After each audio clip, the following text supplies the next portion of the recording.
What's up, everyone? Welcome back to the Friends of Mortgage Heroes. And man, I am so excited for today's guest.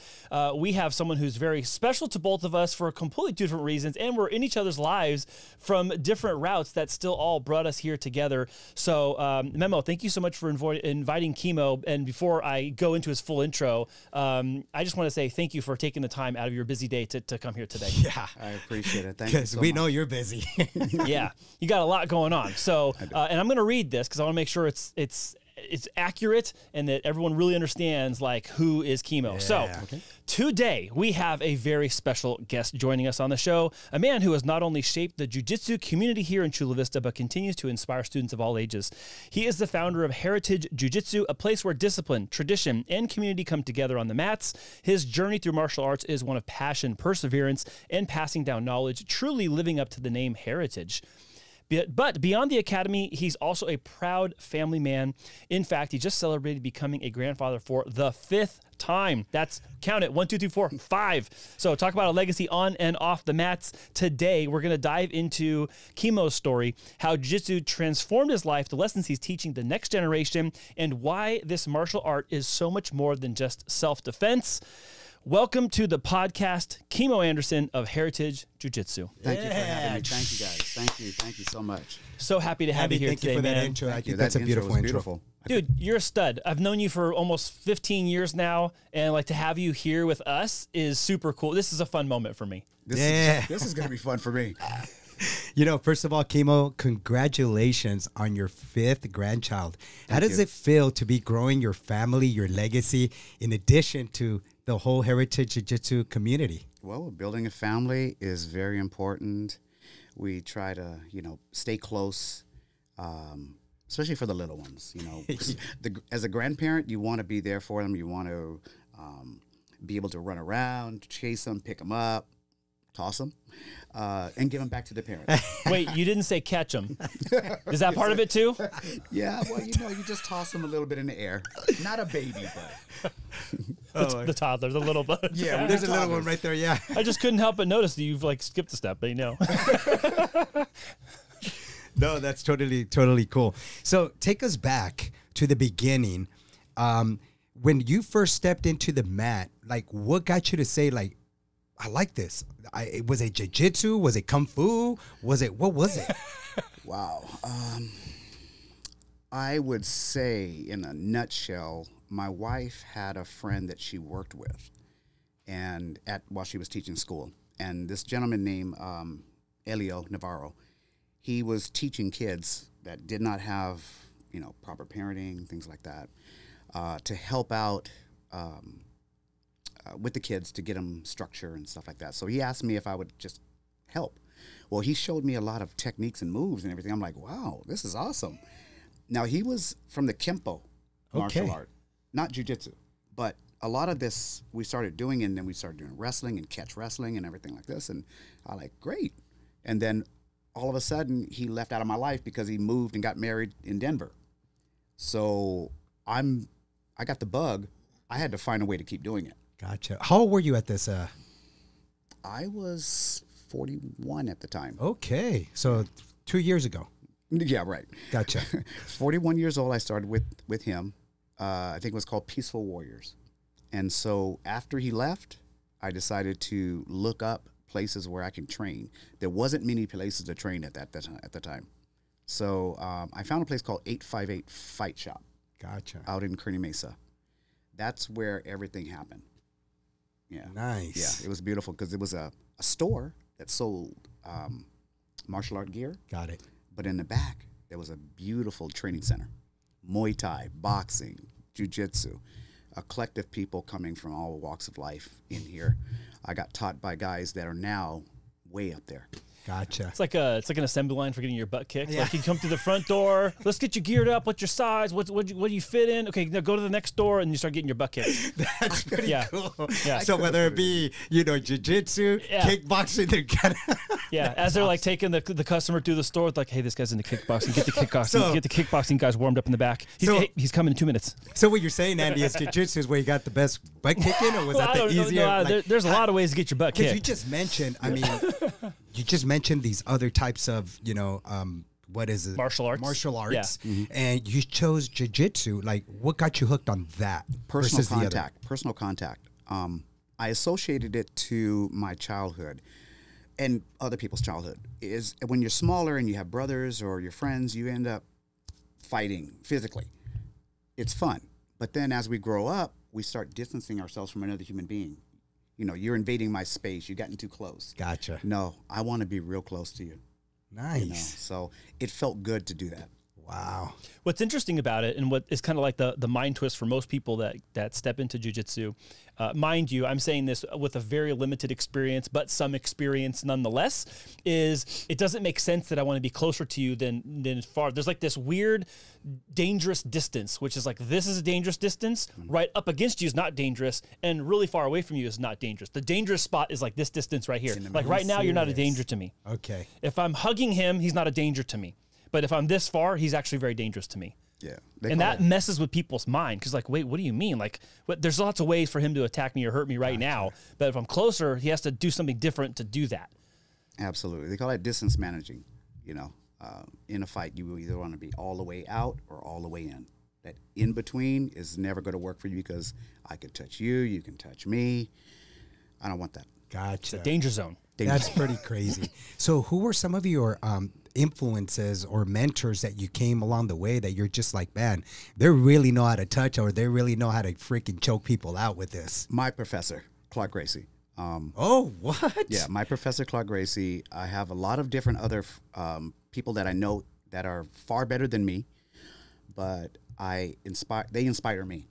Like I can mention a few names off the bat. We have Rolando Sampson.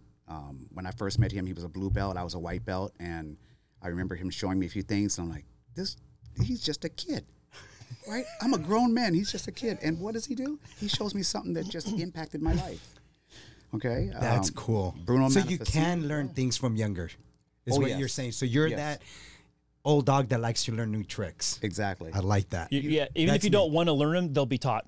Like that's the thing. You go even if you don't want to be like, I don't really want to learn. You're going to learn You're going to be taught the hard way. You're going to have to learn. Oh, I didn't mean to put myself in that position because now it's hurting me. Precisely. Nice. I'm also saying that from experience.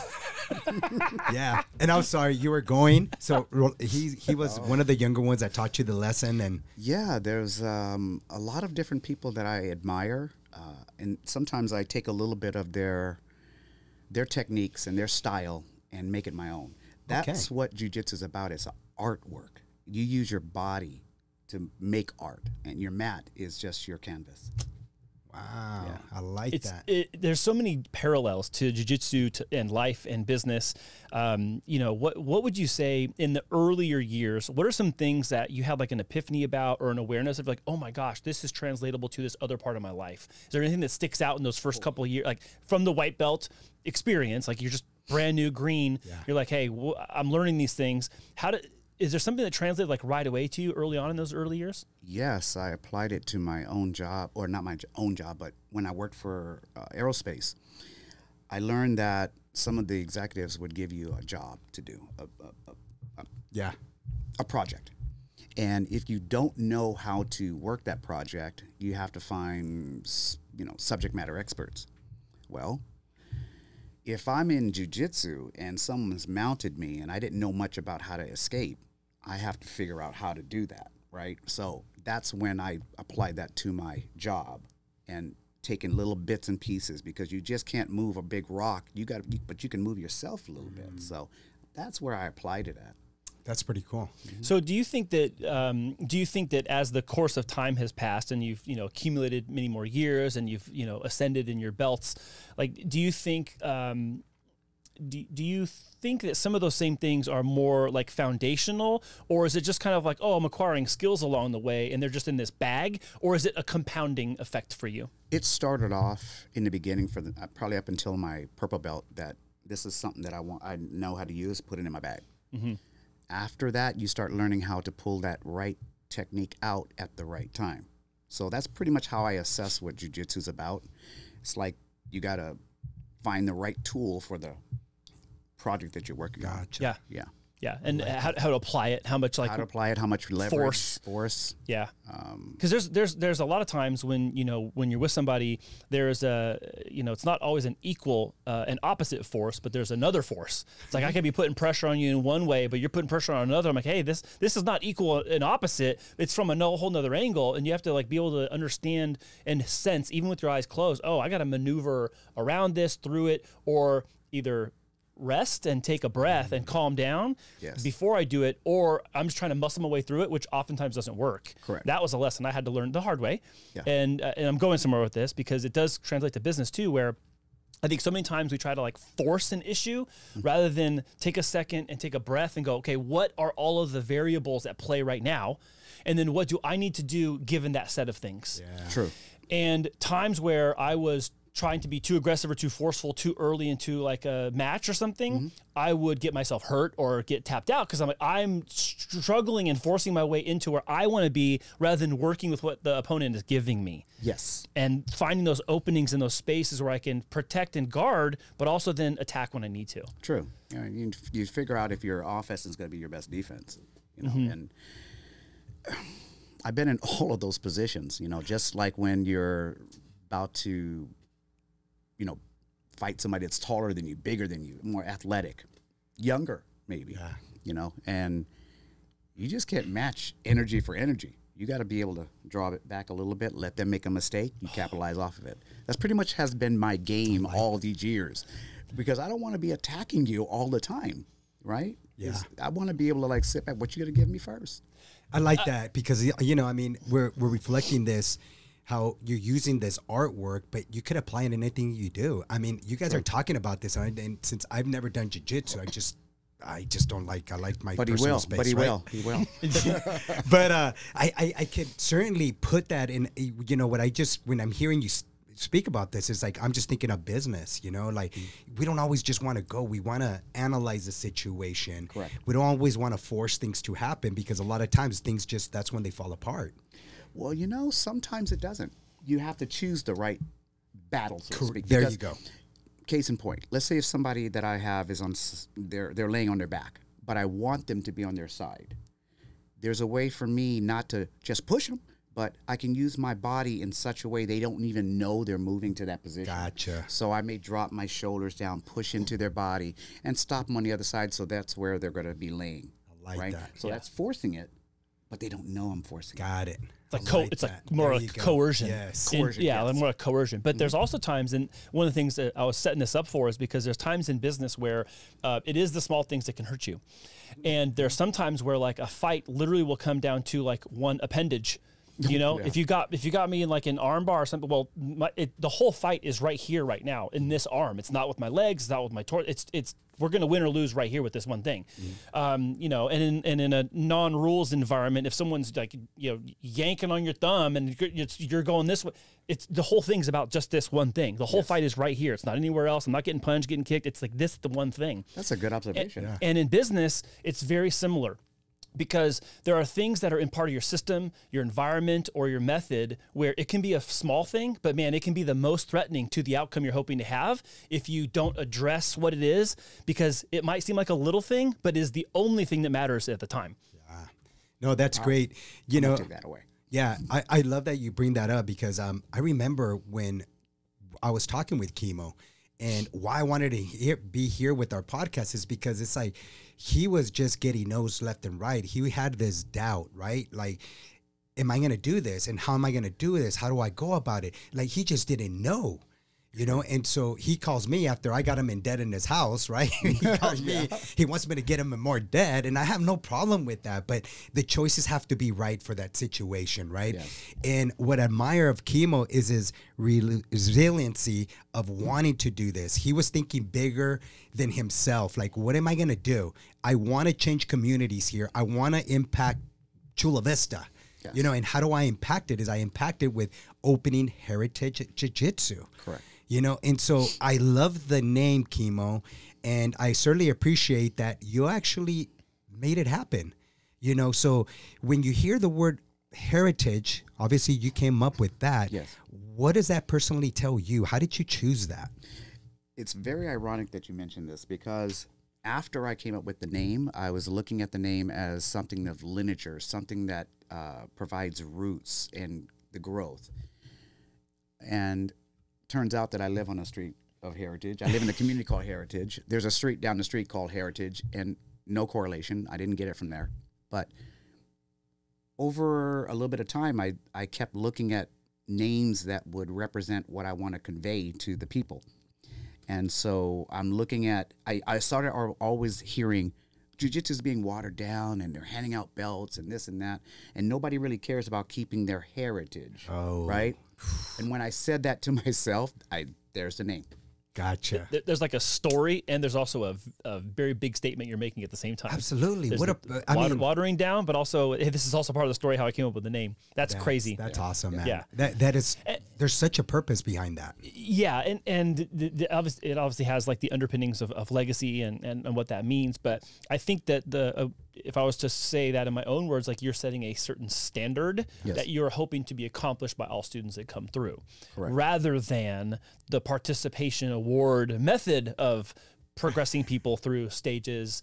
It is very much going to be earned at a standard that it should be earned. That is pretty cool. Yeah. Thanks for sharing that. That's Thank cool. you so much. What was the biggest challenge when you opened the academy? Knowing how to market yourself.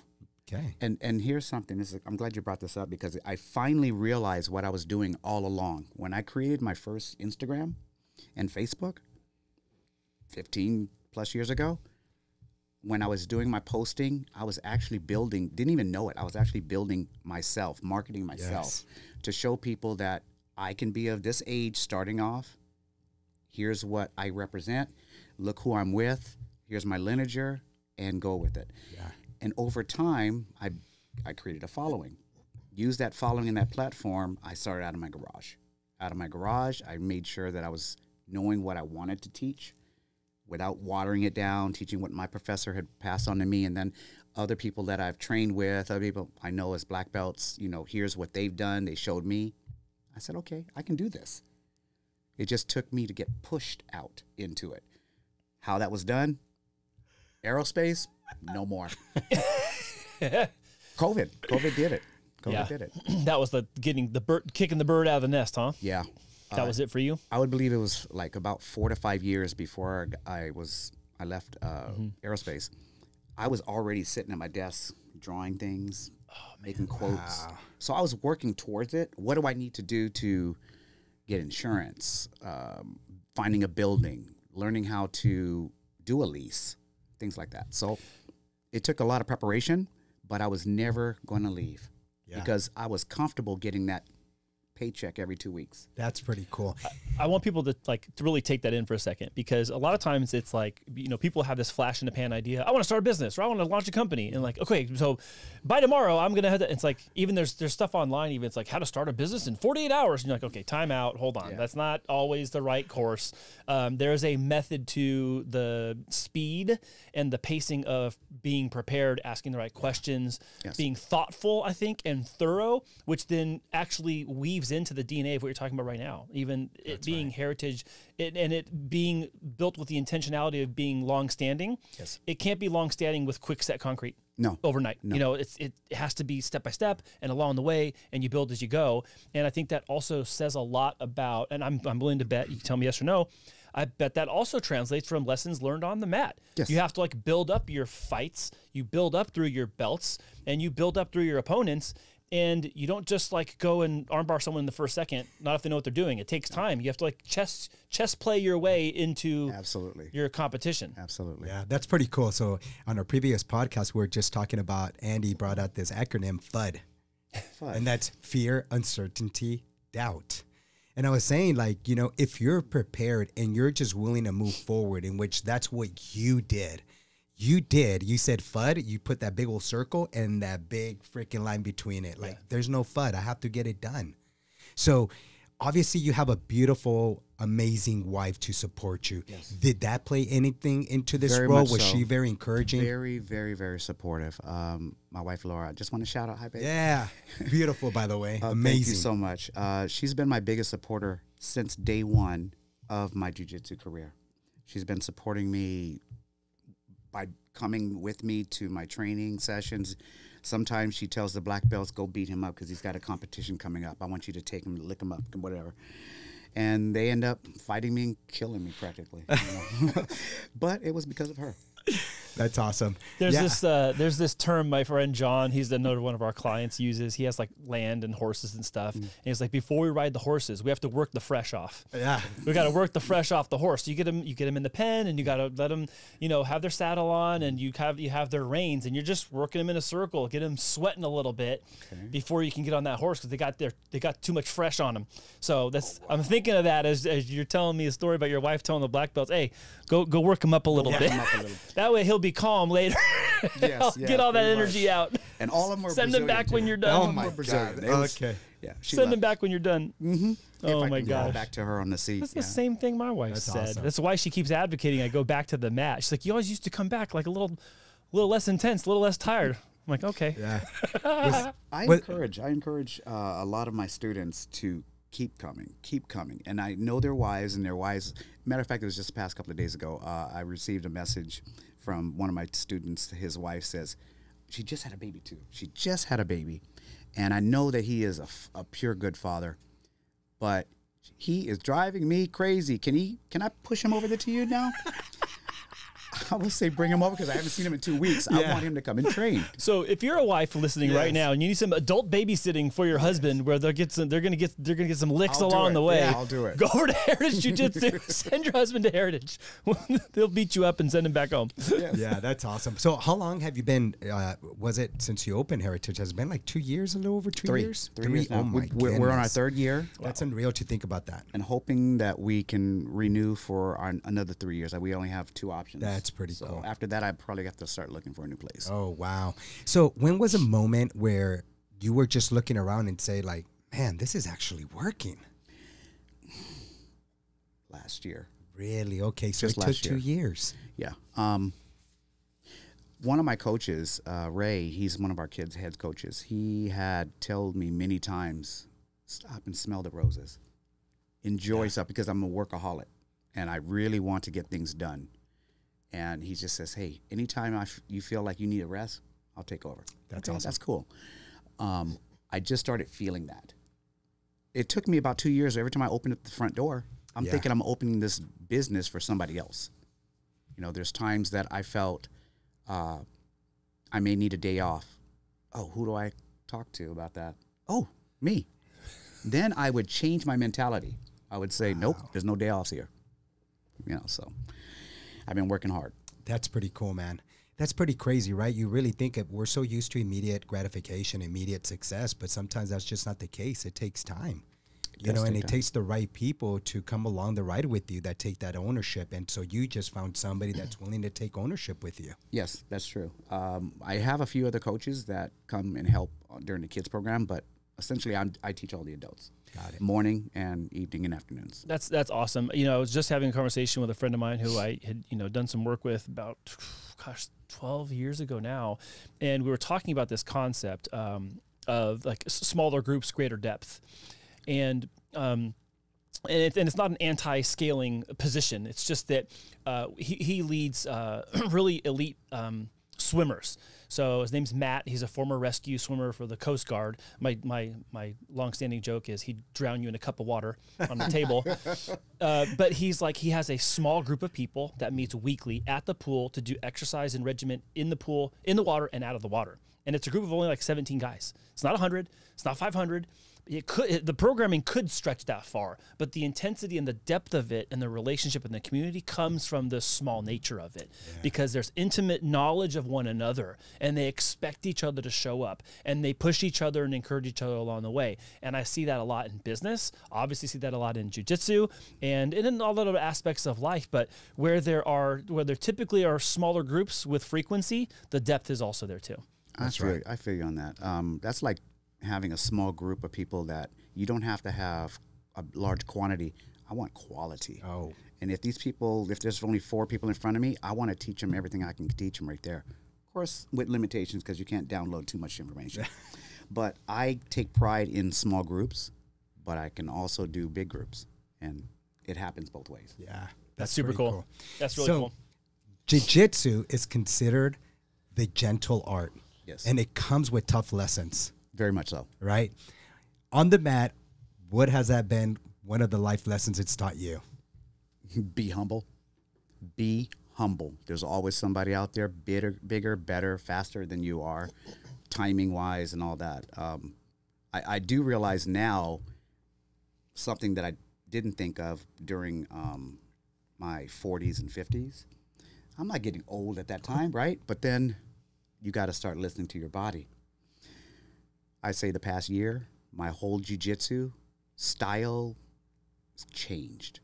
Yes, I pull back a little bit, kind of cherry pick a little bit, and I wouldn't be honest by saying I don't do that, yes. No. But you do have to do that and protect yourself for longevity. I'm in it for the long haul. I'm not doing this for no quick, fixes.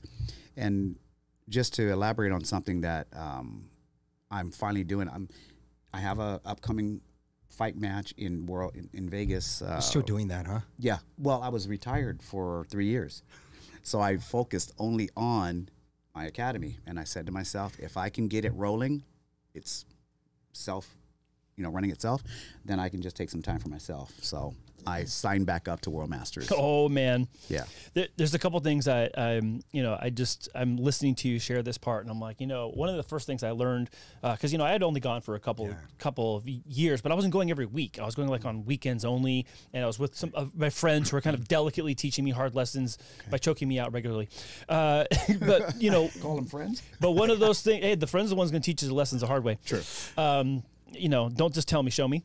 Yeah. So one of the things I know I learned really early was like, be humble or be humbled. It's only one letter difference, but if you are not humble walking in there, you will be humbled and you're going to be taught down. But that also, if you are mature enough to take that as a personal inventory of this is where I'm at, this is where I'm starting from, then you at least have somewhere to go. Yeah, and that was really imparted on me. And the same, I've carried that into business too.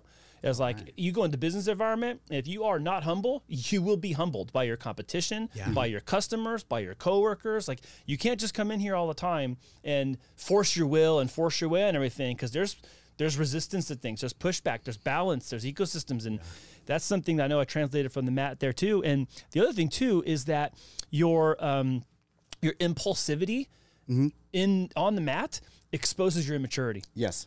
And the same thing in business is my impulsivity will expose my immaturity. And I had a conversation with someone the other day who texted me, I have this problem. We have to fix it this way. I want to do it like right now. I said, okay, time out. Tell me the whole thing. Time out. Right? What's going on? Explain the situation. I listened. He goes, what should I do? I said, we should go to bed and talk again tomorrow. Wow. Take that breather. That breather. Assessment. Step back. He's like, what do you mean? I was like, listen, you're talking about something that's very critical, that's important. And what you do is going to course correct and change what you had told me a day before. We need to let this one rest overnight. Let's come back and reconvene tomorrow afternoon, 24 hours from now. Yeah. Before the 24-hour mark hit, I got a text, hey, the problem is solved. We don't need to do anything. Oh. Perfect. Right now, I wasn't trying to snake out of anything or get out of helping. I just was like, hey, this is a situation where maturity is actually going to be our friend, and waiting before we impulsively make a decision is actually going to work out for the better. Yeah, you bring these things up, Andy, but we're so used to being reactive. It's just how we've been brought up, And I know in our times that we brought up, we're pretty close in age. It's being reactive. And so I know you have these life lessons that you've learned, and you have these kids that come with that same attitude. They want everything done, and I want to learn everything today. Instant gratification. Instant gratification. How do you turn that around? How do your lessons apply to your students, beginners that want to go in the mat and just think like, hey, they get frustrated. I can't do that move, or I can't do that choke. Like, what? Does that ever happen? And if so, like, how do you treat that situation? Yes. I've had the experience of having a few new people says, like one person his body was like, he's 300 pounds. So his movements are going to be different from a young guy that's, 21 years old, and he's limber and everything, but he doesn't know anything about jiu-jitsu. So I have to tailor my conversations to both of them so differently. I will be straightforward in telling the guy that's very big, I said, you may like this little quick move that I do with my legs, but it's going to take you time to lose the weight to allow you to be, get more flexibility. So don't look at that. Let's look at something that we can actually work on for you, for your size. And then the other kid, I would work with him in a different manner. Gotcha. So I kind of like, I give them the opportunity almost up front, because I've had people come and say, I want to get my black belt from you. I want to learn this art. And they don't know nothing about it yet. I always ask them, anybody comes through the door, do you know anything about jiu-jitsu? Once they tell me no, I say, before you even sign up or before you do your first class, go on YouTube, go wherever you can to look up what is jiu-jitsu. Look at some videos, read some information about it, then come back and talk to me. Wow. Money, to me, coming in, I'm not looking at a student to just get their money. Yeah. No, because I want quality on the mat. Yeah. You know, I've turned away some people already. Nice. I like that. Do people come to you with, because you're saying that sometimes people, like, if you're asking a question, if you don't know anything about jiu-jitsu, go find out something first. Yes. So like, what are some of the misconceptions about jiu-jitsu that people have had that you wish they would know aren't true? Oh, I watch the UFC. Oh, I watch the UFC. Okay, yeah, I get that. Yeah, I watch UFC, and I want to be able to do that kind of stuff. Oh, man. I said, did you know that every MMA fighter, every UFC fighter from Bellator, One Legacy, anything, they have to integrate jiu-jitsu in their ground game, because jiu-jitsu is a ground fighting art. We take judo from the feet, take you down, now you're a shark in my waters. You cannot just come and say, I watched UFC and I want to do jiu-jitsu now. It just doesn't correlate the same way. It doesn't. Yeah. I mean, when you came in first, I thought, you know, Gracie, you mentioned, I remember watching that guy. That guy was fierce. That guy was freaking, you know, and every time he went in the UFC, it's like, I had to watch that guy. Orla Gracie, yes. Right? Like, yes. And I mean, you're saying that that's one of the guys you started with me. I mean, I'd just be like paralyzed, like, dude. And then if you're going to the mat and you like that close contact, I'd be like, bro, just please don't freaking choke me out or break my leg, or I don't know. No, it was amazing. Well, Clark is not. I mean, I think that they're related in some way, somehow distant cousins or whatever. But I got to meet Royler Gracie at an open mat that myself and a friend of mine had put on off of Law Street in PB. And a friend of mine said, hey, I'm friends with Royler Gracie. I'll see if he can come by. Right. I'm just laughing it off. So we're having this big kind of like fundraiser thing. His name is Santiago, a friend of mine. And we have the mats out, we're having food and everything. And these 3 motorcycles come flying up the street. They get off their bike. They're all wearing black leather gear. And it got my attention because the motorcycles was loud. So I just looked over. Okay, I see these guys taking off their gear. No, nothing. I turn my back and I'm talking to somebody on the mat. And then these guys are walking up towards us, and one of them I just looked at and just jaw dropped. Oh, you're here? Okay, great. Thank you. My wife and we took pictures with him. I asked him a few questions about UFC, and like I'm sure he hasn't gotten a lot of those questions. So, but I got to meet him finally. But no, the person that I was fearing the most was my own professor, which was Clark. Every time I would row with him, it's like I can lose about 6 or 7 times in a 5-minute row with him. Really? Right. And one thing he taught me, many things, but there's one thing that stuck with me, and it wasn't too far recent. It was when every time that I would row with him, I knew I was going to get my butt kicked.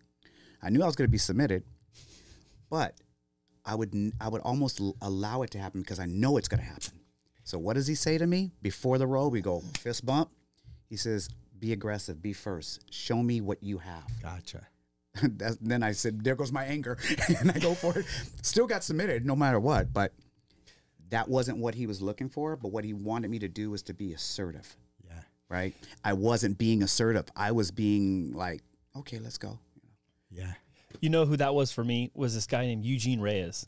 Eugene Reyes, he way back when I was, white belting over here, he was already purple at that time, and he's shorter than me, smaller than me, but he can like roll into his body into like an armadillo, and you can't get a leg in, you can't get a foot in, whatever. And I'm trying all this stuff, and he's just chilling down there. He's like taking a nap, and I'm trying to assert myself in this situation. I'm trying to get anything I can on this guy, and his calm nature taught me. I learned that from losing to him constantly, because I'm like, he's obviously a number of years down the road ahead of me. But what I learned from those experiences was his calm nature allowed him then to impose his will upon the fight. That's what I'm learning now. Yeah, that I was like, oh, I got this idea, and this is how I'm going to do this and how I'm going to do that. And he's like, keep trying. Yeah. Just keep trying. Now, of course, I'm still trying, so there's a lesson in continuing trying. There's a lesson in getting your butt kicked and taking that and doing the next thing. But, man, I really took away, like, that calm patience. Like, I've been saying it now, slowly is painful. Like, just calm, be patient, breathe. And I'm over here gassed out, and now then he's ready still. That's exactly what black belts will do to you. I play that game now. I mean, there's people that does it at purple belt, brown belt, but they don't feel as confident. But as a black belt, you're aware of your own tools, what you can do. Sometimes you play possum, and you're letting the person work a little bit, but then you let them work a little bit too much, and then things get cinched in. You're like, okay, now it's time to defend. Oh, dang, it's done. So, got to be careful with that. I like that. Like, the first thing that comes to me is like, you got to focus on your talents. You got to identify what your talent is. The talent for Andy is the armadillo. This guy just knew, I'm just going to stay here. I'm going to tire my opponent out, and I'm going to get him. Everybody has their talent, but you have to understand and pay attention to what your talent is. And I love that you share, you have this 300-pounder, you have this other young guy. I see what you're doing. You're actually teaching these people to identify what their talents are. Yeah. And that's so important in life and anything we do.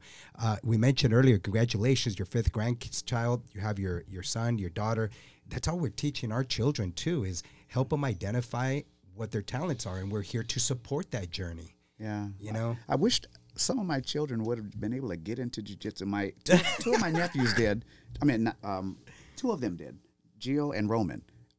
My oldest one, he did too, a little bit briefly, but they end up going to soccer, gravitating to baseball and all that. And now I feel like, okay, that's their forte. That's what they're good at. Yeah. Awesome job, guys. And I'm proud of them. No, that's awesome. But sometimes they also need that encouragement and understand why they need to come to jiu-jitsu, right? That is something you'll be able to do for your whole life, and it helps you. It protects you too. Yes. You don't always have to hurt people. You could just submit them and just, hey, calm down. Correct. You know what I mean? So there's other ways, because you see these fights out there that happen, and they're very dangerous. That's just because I think those things happen because you don't know how to defend yourself, right? Yeah. So if you're jiu-jitsu, you could submit them and just calm them down until you get this proper support to help you, where it doesn't have to be deadly or any of that. No, precisely. That's excellent. You bring that up because there's police officers that, they take excessive force a little bit further. And we are encouraging them to come. If anybody out there is a police officer, fireman, come to Heritage. You guys can come for free. I just want to be able to teach. Yeah, for free. Why? Because I'm sorry, why? I want them to understand that there's more to using excessive force of any kind. And I support firemen, the EMTs, police officers. I employ them to come and just train. They may have aggressions they need to get out. This is a safe environment, and I'll teach them whatever that they can absorb. Wow, that is awesome. Yeah. Something I've talked to other people about off camera in other conversations, and the reason they do that, one person specifically, was because people will revert to their default in a situation where there's someone acting erratic. Yes. And if you aren't trained, you're just going to reach for your sidearm. Correct. And in that case, if that's your move, then there's going to be catastrophe potentially in that situation. When you draw your weapon, you have to use it. Right. According to them. Yeah.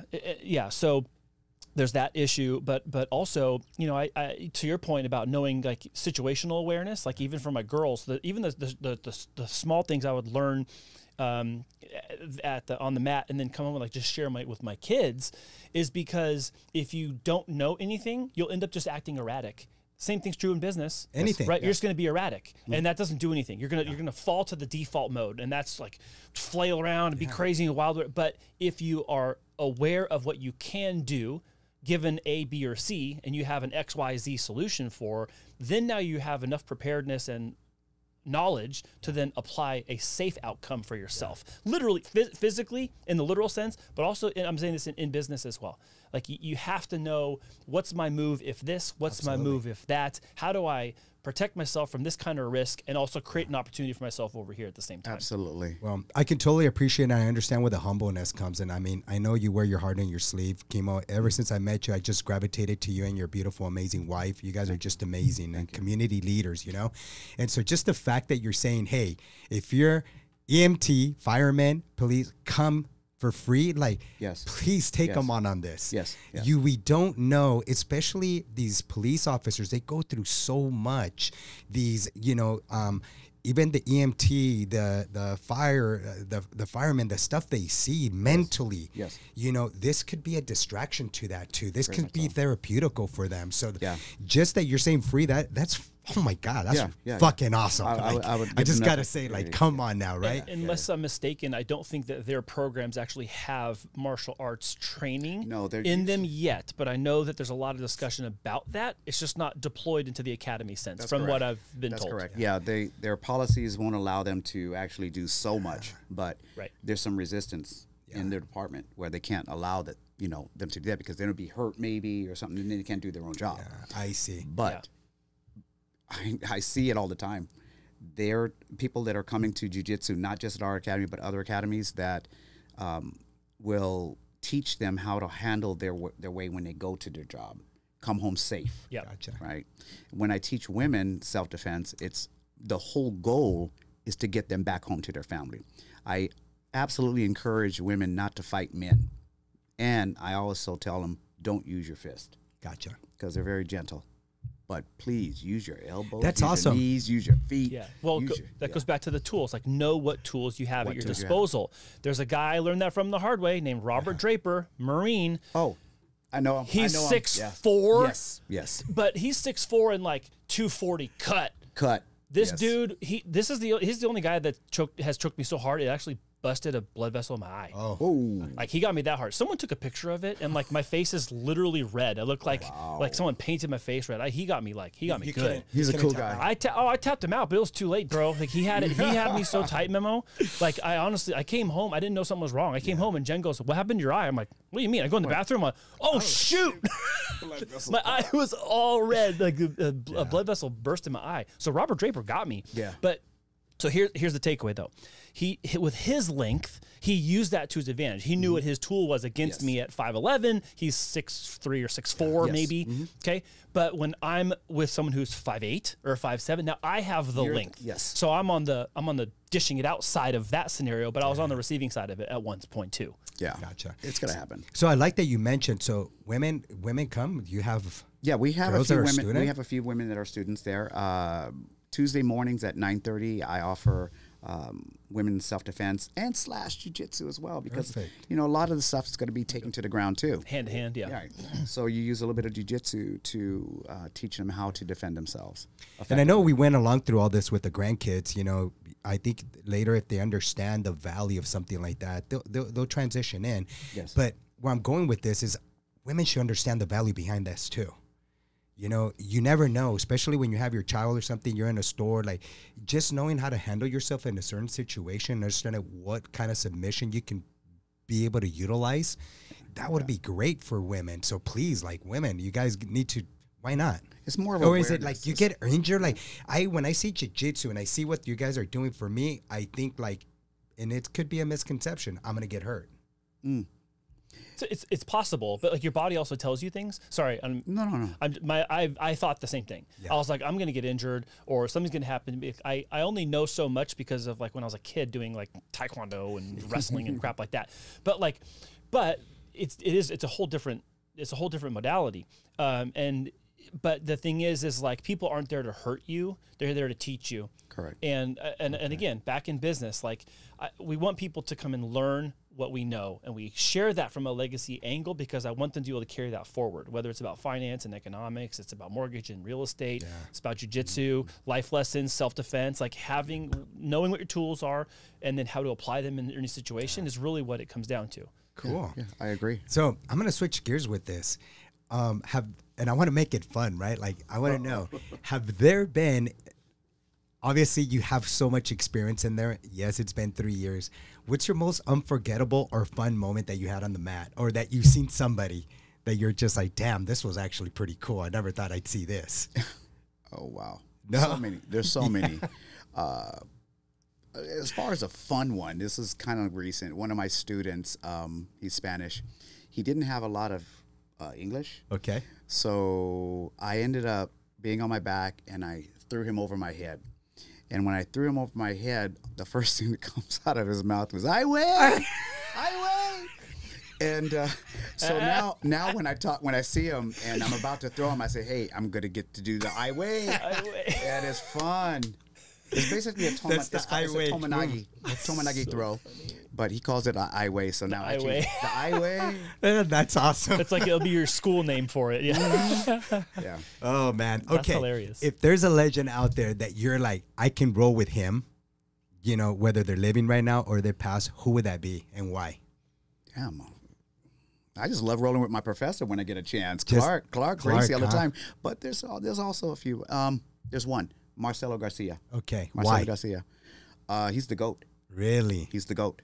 And you probably won't get no arguments from that. Okay. From nobody. And so what like move do you think you'd want to avoid that he does that you're Butterfly guard. Butterfly guard. He's the best. Really? He's absolutely the best. Dang. Yeah. It's what's interesting about that. That's a great answer. Is because it's a technique answer. It's not a strength answer. It's not a forcing your way. It's a technique answer, and like that specificity is what makes great things.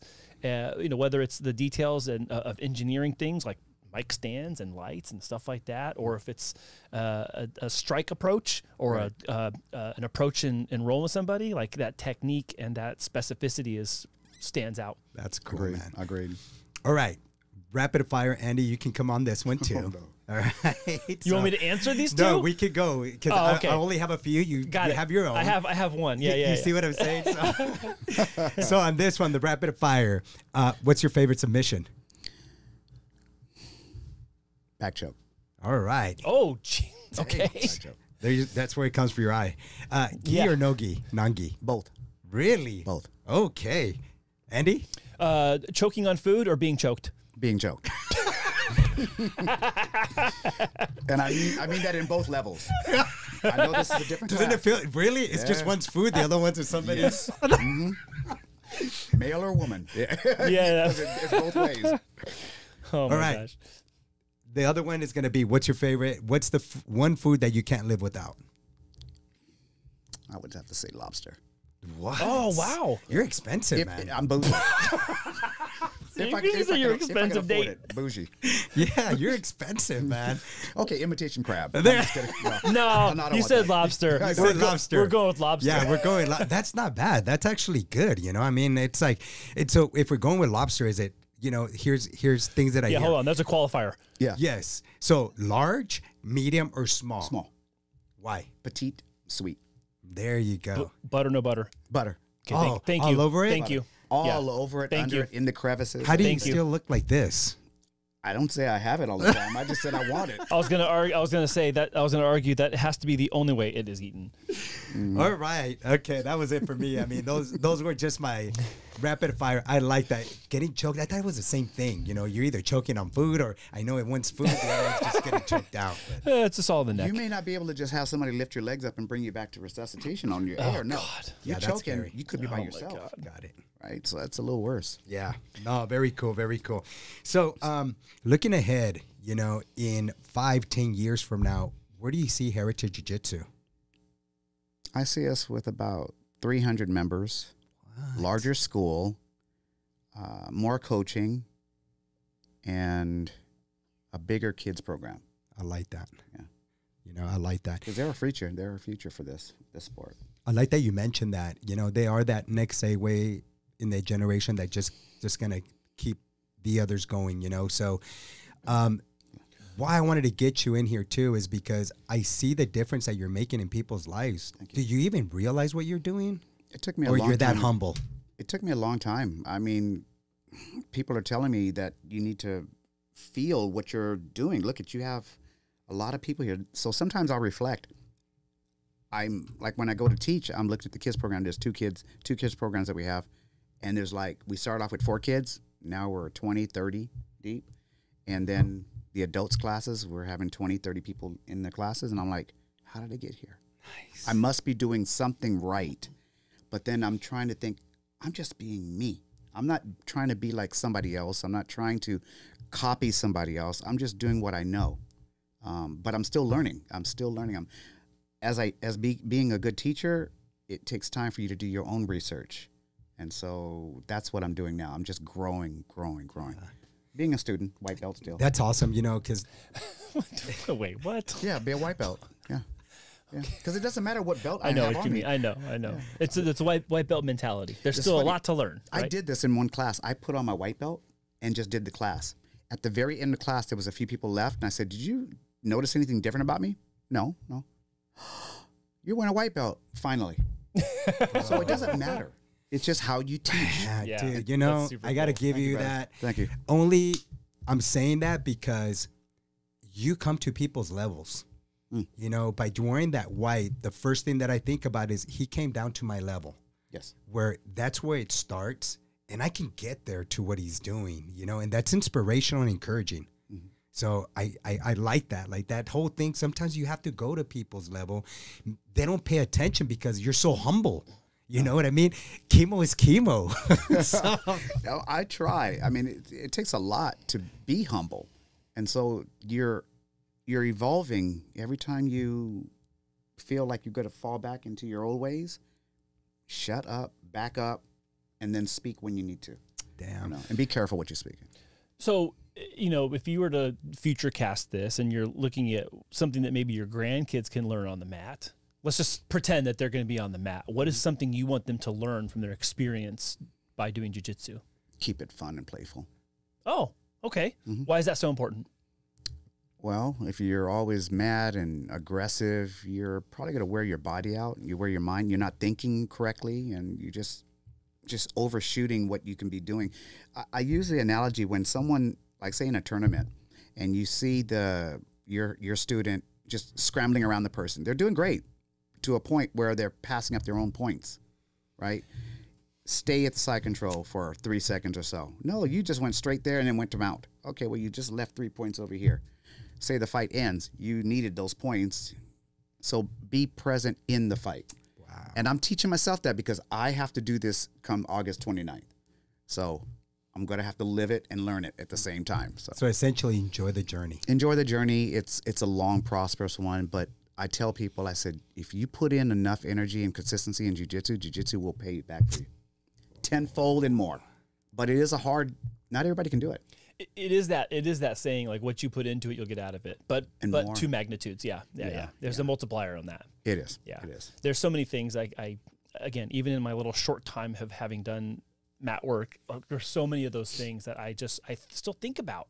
Oh man, that's translatable over here. That's something I can. For all the walks of life, you can do this. All your jobs, any kind of job, it just, you can apply it to life. That's why they say it's a lifestyle. Yeah. If you were to go and train in any sport, and you'll get conditioned in that sport, but that sport doesn't translate to another sport always. Right. When I played football, that was a different conditioning. Jiu-jitsu, different conditioning. I go play basketball right now, I'm like, it's different. You train yourself for that. Right? Yeah. You know, even just the example of like the thumb I was using earlier, like even today in business, and I didn't say it this way to you and Brian earlier this week, Memo, but like I'm looking at what's the one thing that's kicking my butt right now. Yeah. It could be a small thing, but what is that one thing? And that's what helps generate some of these new concepts, some of these new ideas, is me just in my office in the corner, like, what's Andy doing over there? I'm like, what's the one thing that's kicking our butt right now? And it's me sitting at my desk, not literally holding my thumb like this, but metaphorically going, what is kicking my butt right now? And being aware of it, and then, okay, how do I go and defeat that? Yeah. But that's the hard part, right? Is just being aware. And a lot of times just that being aware is because you're not paying attention in the right place. A lot of times you have to take 2 steps back, 3, 4 steps back to really analyze where you're at and what do you really want to accomplish. And sometimes just going back to the basics is just write down the basics. What got you there in the beginning? True. You know, and how do you just kind of get there and now go vertically and grow it? We're talking about Kimo going into 300 students. You know what that looks like when it's just one person? You can't do it. Yeah. Right? You need the people, right people to come in with you and take ownership with you. The great thing of what I keep hearing you say, Kimo, is you're enjoying the journey. You're having fun with it. And you're constantly adapting and learning. Yes. In this environment nowadays, with all the social media, with all the information that's going on, we have to become chameleons. Yeah. Our environment's changing so rapidly. Absolutely. You know, and the fact that you're saying, I got no ego, No. because I don't see none of that. No. When you're saying, I want to learn new ways how to adapt, that adaptability is throwing your ego away. That's no longer me. I'm looking to better myself on a daily basis. Yes. And if all these things that you said, what resonates in, it reminds me of all our guests that come in here. If you talk about what brought them to being successful with their eyes, one, they wear their hearts on their sleeves. Okay. They're always doing that. And the other one is like, how do I give more to my community? I don't care what comes to me. What I want to do is, how do I impact them? How do I encourage them? How do I inspire them? How do I get them to elevate? Yes. Yes. I agree. You know, I agree. and I can keep going for hours with you, Kimo, right here. But it's been incredible that you've. Thank you for having me. No, you've been incredible. I love your stories. I love the legacy that you're creating, and being that you're specific on what that looks like.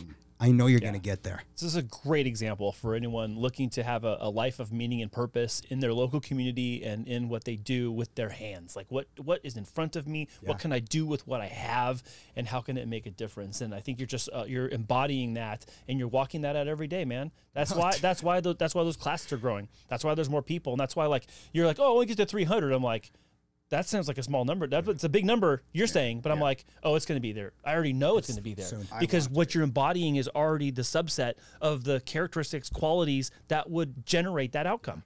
So congratulations. Yeah, you congratulations. have really done such a good job. And your name, Heritage, you know, that was where I actually bought my first home, was in that area, in the Heritage. Awesome. My kids went to Heritage Elementary. So you bringing all that up, you know, that is their favorite home. And it has been, my kids are now 30, soon to be 33, 32, and 31. Wow. And that was their favorite home. That was where their roots were. The roots. So when you're saying that, it's like, yes, that hits me here because it gives me a good reminder that you're in the right place with the right people and you're building a great community, Kimo. Thank you, Give guys. yourself a pat on the back, my man.